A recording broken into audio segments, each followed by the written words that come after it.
पुजारी अभी भी मुखिया के घर पर ही मौजूद था। जब निशिर मोलो की आवाज आना बंद हो गई तो सभी लोग एक एक करके घर से बाहर निकले। मुखिया और ठकुराइन भी पुजारी के साथ घर से बाहर निकल आए। मुखिया जी, अब हमें तांत्रिक बाबा को खबर कर देनी चाहिए। हाँ पुजारी जी, लेकिन पहले पता तो चले कि निशिर मोलो ने किसी को अपना शिकार बनाया है या फिर वो ऐसे ही चले गए। इस तरह राजमहल में इशिता, मेघना और अनुज तीनों उस दरवाजे की तरफ हैरानी से देख रहे थे जो अभी खुला था। उसके अंदर से काला लबादा पहने कोई बाहर निकला जिसके हाथ में एक अजीब सा दिखने वाला गुड्डा था। कौन? वो कुछ और बोला नहीं और लंबी लंबी भयानक सांसें लेने लगा।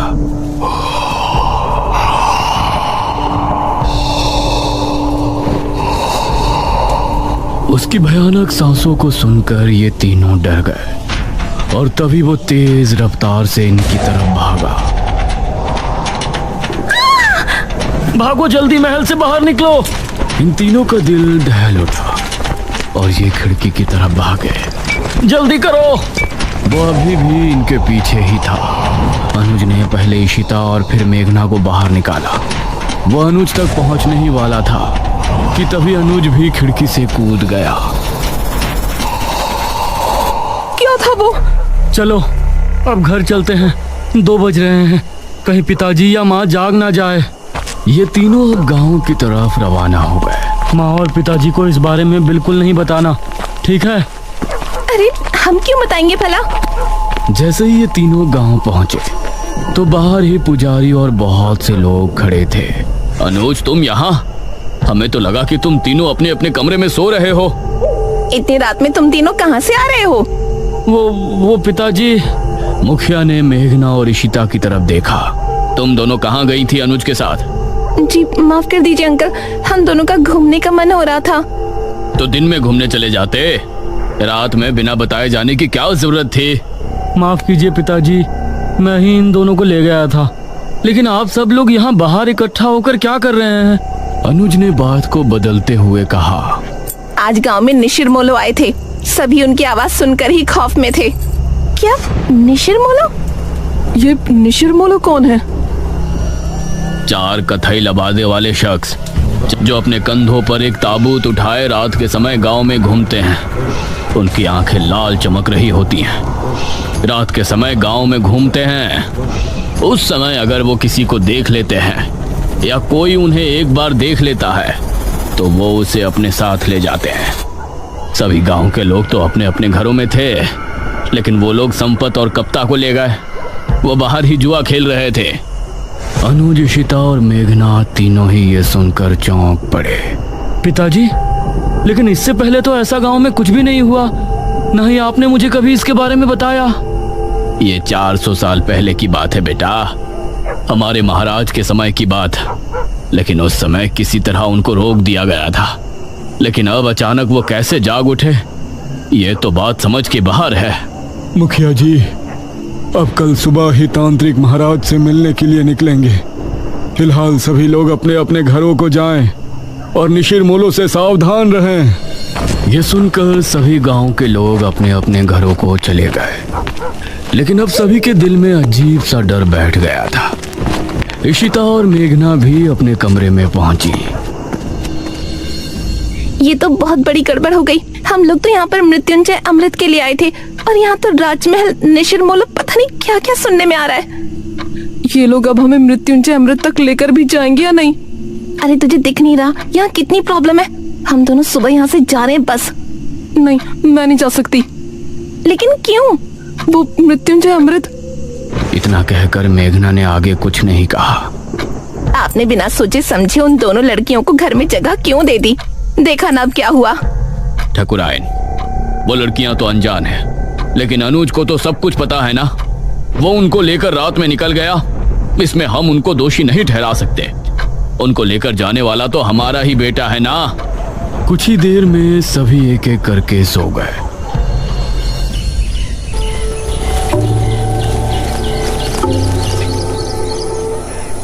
सुबह ठकुराइन ने दरवाजे पर दस्तक दी। दोनों उठ जाओ, सुबह हो गई है। ठाकुरायन ने बहुत ही रूडली बोला। Aunty ji, we are sorry. यह सुनकर वो बिना जवाब दिए वहां से चली गई। कुछ देर बाद फ्रेश होकर इशिता और मेघना दोनों ब्रेकफास्ट टेबल पर पहुंची। Good morning uncle. Good morning aunty. आओ बैठो बच्चों, नाश्ता करो। मेघना के बाल इस समय खुले हुए थे। ना जाने अनुज को उसमें क्या खास दिखा। उसने उसे स्माइल की और एकटक उसे देखने लगी। इस पर मेघना ने उसे हैरानी से देखा, फिर उधर उधर देखकर नाश्ता करने लगी। अनुज, आज तुम खेतों पर जाओगे, समझ गए? माँ, मैं खेतों पर जाकर क्या करूँगा? पिताजी, क्या हो गया है माँ को? मुझे कुछ नहीं हुआ है। तुम आज खेतों पर जा रहे हो, बस जा रहे हो। तभी शीता बोली। अनुज, तुम हमको भी खेत घुमा लाओगे? ये सुनकर ठाकुरायन इशिता और मेघना की तरफ गुस्से से देखने लगी। तभी अनुज भी खुश होते हुए बोला, हाँ ठीक है, मेघना को भी हमारे खेत काफी पसंद आएंगे। हाँ बेटा, क्यों नहीं, लेकिन एक बात ध्यान रखना, तीनों साथ रहना और शाम होने से पहले घर लौट आना। तब तक तांत्रिक महाराज भी आ ही जाएंगे। नाश्ते के बाद इशिता और मेघना अनुज के साथ घर से निकली।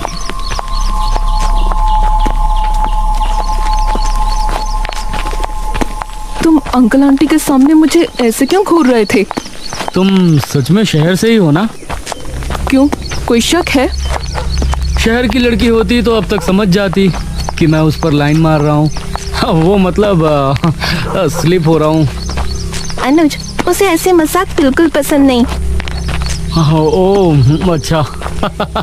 अच्छा ठीक है, सॉरी, लेकिन वो मजाक नहीं था। ये सुनकर मेघना भी हल्के से मुस्कुरा दी। ये लोग अब घने जंगल में पहुंच चुके थे। वैसे अनुज, यहाँ आने से पहले हमने कुछ सुना था। क्या सुना था? यही ना कि हमारे गांव के लोग एक नंबर के बेवकूफ है। अरे नहीं, किसी मृत्युंजय अमृत के बारे में। कहा जाता है कि उसको पीने से बड़े से बड़ा रोग दूर हो जाता है। ये सुनकर अनुज ने इशिता और मेघना दोनों को घूर कर देखा। तो तुम लोग यहाँ मृत्युंजय अमृत की तलाश में आई हो? नहीं, वैसे वो झूठ नहीं तो सीधा बोलना था ना। बेकार में राजमहल जाकर मुझे भी माँ से डांट पड़वा दी। वो हमें लगा था कि सीधे उसके बारे में पूछने से तुम कुछ गलत समझोगे। वैसे ये इशिता पूछती तो लगता, लेकिन तुम पूछती तो नहीं लगता। ये कहकर अनुज मुस्कुराने लगा और इस बार मेघना के चेहरे पर भी मुस्कान छलक आई। तो क्या तुम हमें उसके बारे में बता सकते हो? उसकी कहानी बहुत ही अजीब है, मुझे पूरी नहीं पता। तो बताओ ना, मुझे सुनना है। जितनी पता है उतनी बता दो। ये बात मुझे दादाजी ने बताई थी। सन 1600 में एक बहुत बड़ी महामारी फैली थी। जवान बूढ़े सभी की तबीयत बिगड़ती और फिर कुछ ही दिनों में उनकी मौत हो जाती। उस समय जो राजा था उसे इसकी बहुत चिंता सता रही थी और राजा की चिंता देखकर उनकी बेटी राजकुमारी बहुत चिंता में थी। जब ठीक 4 साल उस महामारी को गुजर गए तो राजकुमारी रहस्यमय तरीके से गायब हो गई। गायब? वो कैसे? वो कहीं चली गई थी। राजा ने उन्हें बहुत ढूंढा, लेकिन वो कहीं नहीं मिली। उसके बाद ठीक 1 साल 1 महीने बाद राजकुमारी लौटी और अपने साथ वो एक बीज लेकर आई थी। महाराज ने उनसे सवाल किया कि कहाँ थी, तो उसने कोई जवाब नहीं दिया। उसके बाद उस बीज को बोया गया और उससे ये बरगद का पेड़ उगा और इस बरगद के पेड़ से ये मृत्युंजय अमृत, इसको पीने से राज्य में आई महामारी खत्म हो गई। लेकिन कुछ समय बाद ही राज्य पर बहुत बड़ा संकट आया। कैसा संकट? और ये निशिर जिसके बारे में गांव के लोग बातें कर रहे हैं, उनकी क्या कहानी है? उसका तो मुझे भी नहीं पता। फिलहाल तुम वो देखो। उसने सामने की तरफ उंगली पॉइंट की। कुछ ही दूर पर सामने था एक हरा भरा बरगद का पेड़। उसे देखते ही मेघना हैरान रह गई। ये वही पेड़ था जो उसे सपने में दिखाई देता था और अब उसका वो सवाल और भी गहरा हो गया था कि ये पेड़ उसको सपने में क्यों दिखाई देता है। ओह माय गॉड, ये पेड़ तो बहुत बड़ा है। यही मृत्युंजय अमृत का पेड़ है। हाँ, और क्या? लेकिन इससे तो अमृत टपक ही नहीं रहा। वो अमृत तो सिर्फ पूर्णमासी और एकादशी की रात ही कुछ देर के लिए टपकता है। हर समय थोड़ी ना वो गिरता रहेगा। ओह, तो ये बात है। हाँ, अगर तुमको उसे देखना है तो तुम लोग पूर्णमासी तक यहाँ रुक जाओ। ये कहकर अनुज मुस्कुराया। मुझे मेघना के साथ थोड़ा और समय बिताने का भी बहाना मिल जाएगा। हम रुक तो सकते हैं, फिलहाल आप अपनी मम्मी जी को समझाओ। तुमने देखा नहीं सुबह कितना गुस्सा थी वो हमसे। उनका बस चलता तो वो हमें तभी घर से निकाल देती। अरे माँ है ना, तो फिक्र तो होगी ही, लेकिन बेफिक्र रहो, मेरे आगे कोई नहीं बोलता। तुम लोग बेझिझक यहाँ रुक सकते हो। हाँ ठीक है, वैसे भी हम लोग मृत्युंजय अमृत देखने से पहले तो नहीं जा सकते। लेकिन वो आदमी जो हमें राजमहल में नजर आया था, वो कौन था? इस पर अनुज ने मेघना से नजरें मिलाई। पागल। पागल? What do you mean? देखो, उस वक्त उसे देखकर तो मैं भी डर गया था, लेकिन अब सोचता हूँ कि कोई पागल ही होगा जो बेचारा उस राजमहल में सो रहा होगा। हमने उसकी नींद खराब कर दी तो उसी वजह से हमारे पीछे भागा होगा। मेघना को इस बात में सहमति नहीं नजर आई।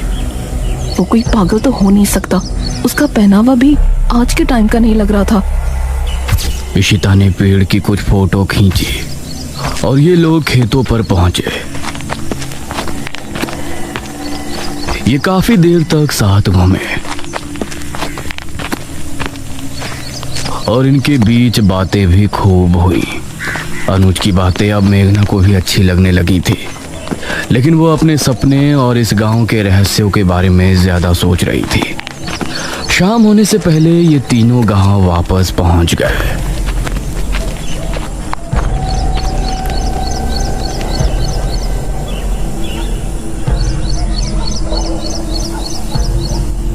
रात होने वाली है। पुजारी जी अभी तक तांत्रिक महाराज को लेकर नहीं आए। बहुत चिंताजनक बात है। मुखिया, ठाकुराइन और गांव के बहुत से लोग चौक पर इकट्ठे थे। तभी पुजारी अपने साथ एक तांत्रिक को लेकर वहां पहुंचा।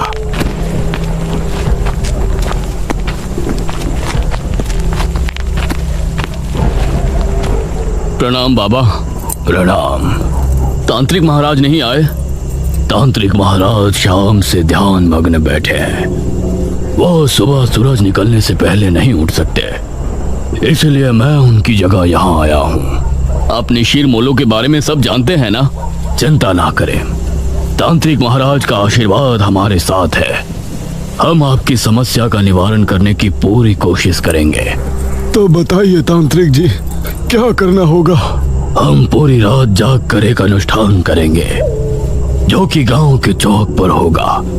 यह पता लगाएंगे कि निशिर मोलो अचानक कैसे जाग उठे। आप सामग्री तैयार करें। एक बार अगर हम अनुष्ठान शुरू कर देंगे तो उसके बाद पूर्ण होने से पहले उठने का हमारे पास कोई कारण नहीं होगा। बहुत बहुत धन्यवाद बाबा, भगवान आपको सफल करे। इशिता ने चुपके से मेघना से कहा, ये लोग सच में बेवकूफ हैं या मुझे ऐसा लग रहा है? ये तू क्या कह रही है?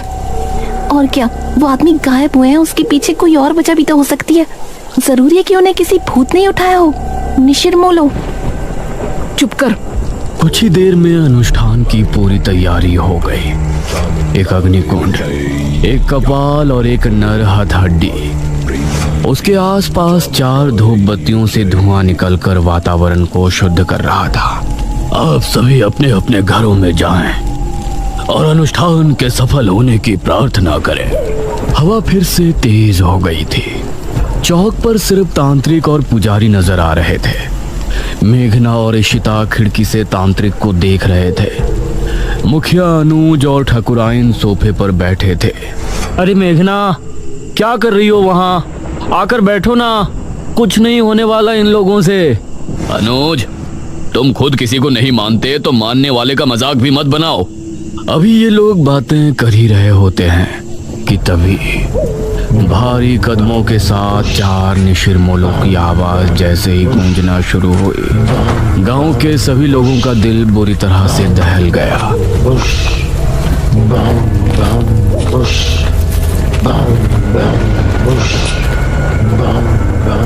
अरे ये आवाज! ये सुनकर मुखिया भी बुरी तरह से डर गया। जल्दी से सभी खिड़की दरवाजे बंद कर दो, कोई बाहर नहीं झांकेगा। उसे इस तरह से डरा हुआ देखकर इशिता और मेघना भी हैरान रह गए। हे भगवान, निशिर मोलो फिर से आ गए। 400 साल पहले तो ये सिर्फ शनिवार की रात्रि में ही आया करते थे। उनकी आवाज सुनकर पुजारी और तांत्रिक भी डर गए थे, लेकिन तांत्रिक ने मंत्र पढ़ना जारी रखा। बाबा, ये निशिर मोलो की आवाज कैसे आ रही है? तांत्रिक ने उसका कोई जवाब नहीं दिया। पुजारी भी डर गया था, इसलिए वो भी चुपचाप मंदिर की तरफ रवाना हो गया। वो आवाजें अब तेज होती जा रही थी। मेघना ने जल्दी से खिड़की को बंद कर दिया। इधर पुजारी मंदिर की तरफ बढ़ ही रहा था कि तभी उसको सामने से निशिर मोलो आते हुए नजर आए। पुजारी उन्हें देखकर बेहद डर गया और खौफ भरी आंखों से उन्हें देखता रहा। ताबूत खुलते ही और उसके बाद सब कुछ सन्नाटे में बदल गया। हे भगवान, ये तो पुजारी जी की आवाज है। इसका मतलब है निशिर मोलो ने पुजारी जी को भी। पिताजी, उनकी आवाजें तो अभी भी आ रही हैं। हे भगवान, पता नहीं क्या होगा। तांत्रिक बाबा की रक्षा करना। तांत्रिक अभी भी बैठा हुआ अनुष्ठान कर रहा था। उसको सामने से निशिर मोलो आते हुए नजर आए। उन्हें देखकर तांत्रिक की आंखों में भी खौफ उतर आया। निशिर मोलो उसके सामने आकर रुक गए और एकदम शांत हो गए। तांत्रिक ने उन्हें देखने के बाद भी अनुष्ठान जारी रखा। आवाज आनी बंद हो गई। लगता है वो चले गए पिताजी। नहीं, अभी कुछ देर अंदर ही रहो। जब तक तांत्रिक महाराज खुद नहीं कह देते, कोई बाहर नहीं जाएगा। तभी तांत्रिक बाबा की एक दर्दनाक चीख फिजा में गूंजी।